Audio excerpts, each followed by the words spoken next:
الحمد للہ رب العالمین،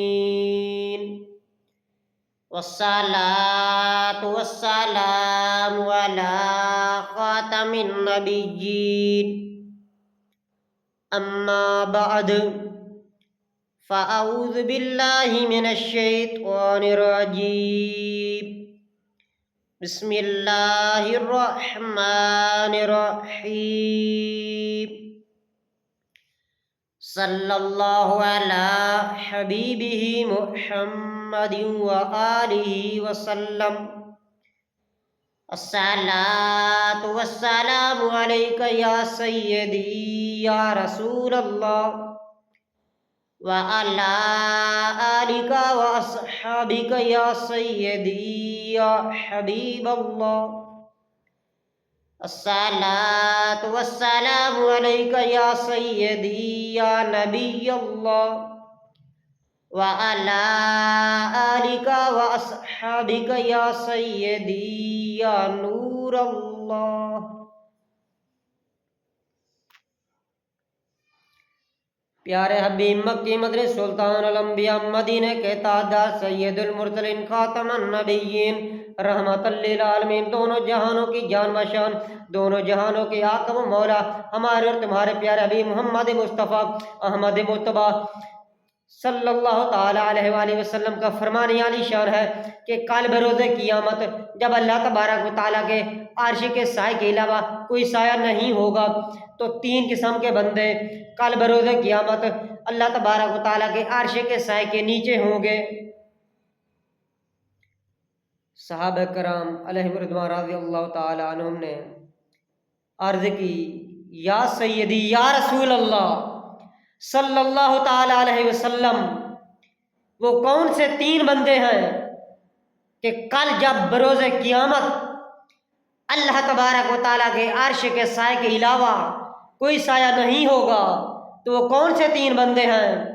جو کل بروز قیامت اللہ تبارک و تعالیٰ کے عرش کے سائے کے نیچے ہوں گے؟ پیارے حبیب مکی مدنی سلطان الانبیاء مدینہ کے تاجدار سید المرسلین خاتم النبیین رحمت للعالمین، دونوں جہانوں کی جان بشان، دونوں جہانوں کے آقا و مولا محمد مصطفیٰ احمد مجتبیٰ، ہمارے تمہارے پیارے حبیب محمد مصطفیٰ صلی اللہ تعالیٰ علیہ وآلہ وسلم نے ارشاد فرمایا، ایک وہ بندہ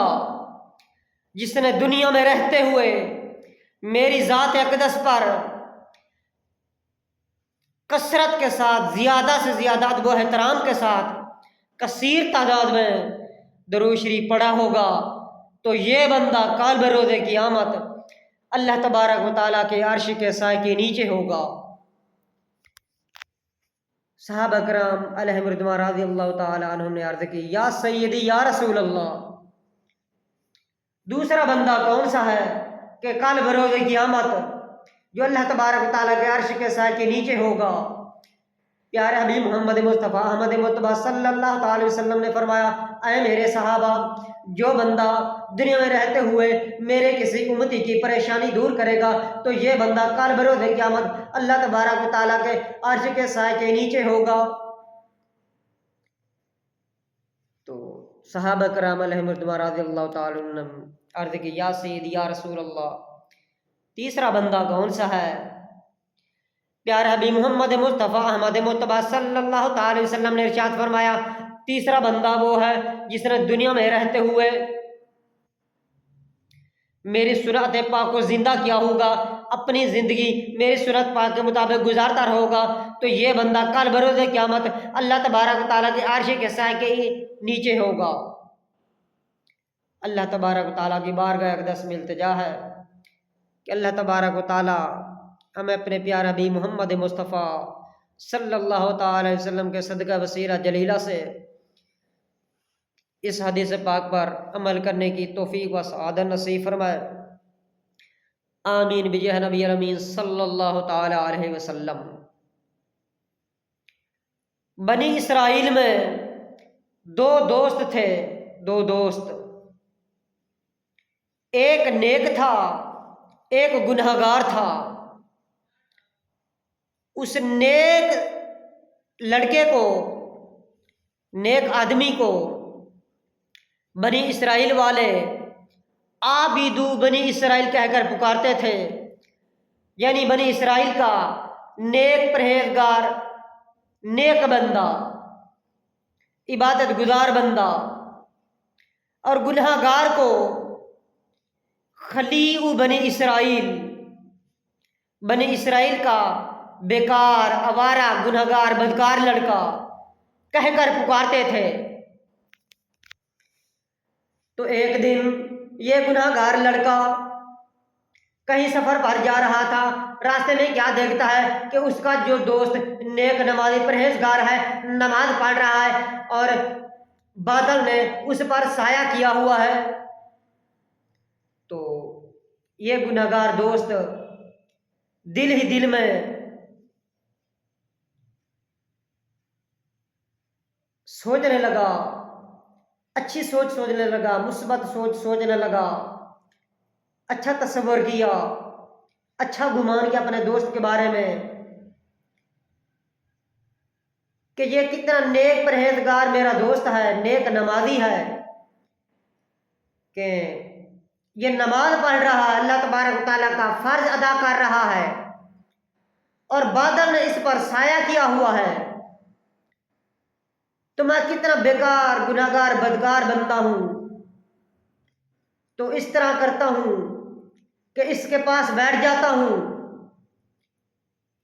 شاید اللہ تبارک و تعالیٰ اس کے برکت سے، اس کی صحبت سے مجھ پر بھی مہربانی کرم نوازی فرما دے اور میں بھی نیک پرہیزگار بن جاؤں۔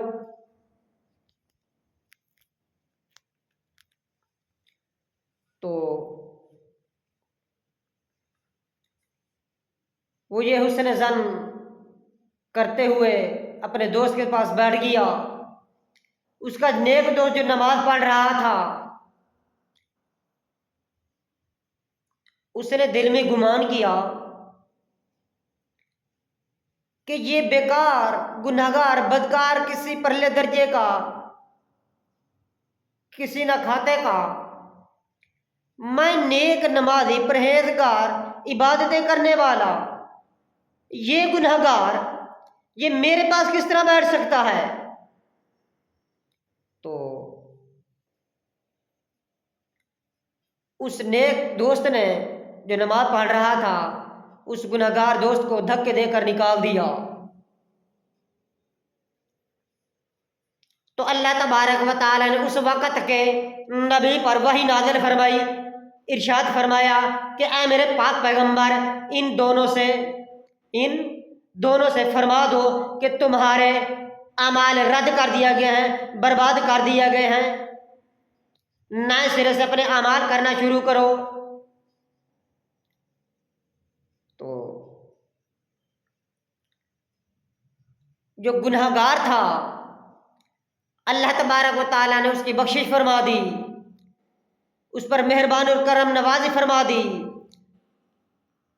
حسن ظن کرتے ہوئے، اچھی مثبت سوچ سوچتے ہوئے،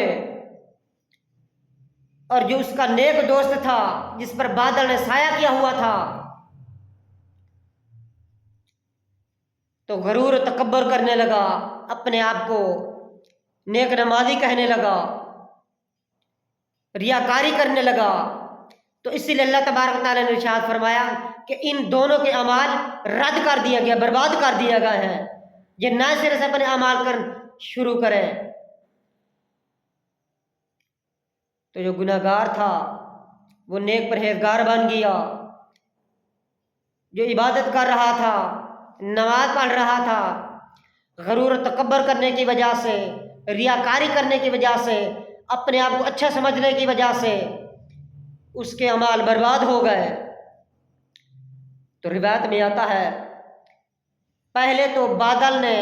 اس نیک نمازی دوست پر جو نماز پڑھ رہا تھا اس پر سایہ کیا ہوا تھا، لیکن بعد میں جب یہ حکم اللہ تبارک تعالیٰ سے، بارگاہ اقدس سے وحی نازل ہوئی، یہ حکم آیا، تو بادل اب گنہگار کے سر پر آ گیا اور اس نے سایہ کر لیا۔ اللہ تبارک تعالیٰ کی بارگاہ اقدس میں التجا ہے کہ اللہ تبارک و تعالیٰ ہمیں حسن ظن کرنے کی، دوسروں کے بارے مثبت اچھی سوچ رکھنے کی توفیق و سعادت نصیب فرمائے۔ اپنے آپ کو دوسروں سے کم تر ہم سمجھیں، ایسا نہیں ہونا چاہیے۔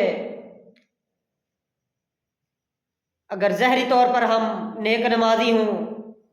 تو کوئی دوسرا ہمارا دوست گناہ کرتا ہو، گناہ گار ہو، لیکن اپنے آپ کو اس سے اچھا نہیں سمجھنا چاہیے، پھر بھی اس سے اچھا نیک تصور کرنا چاہیے،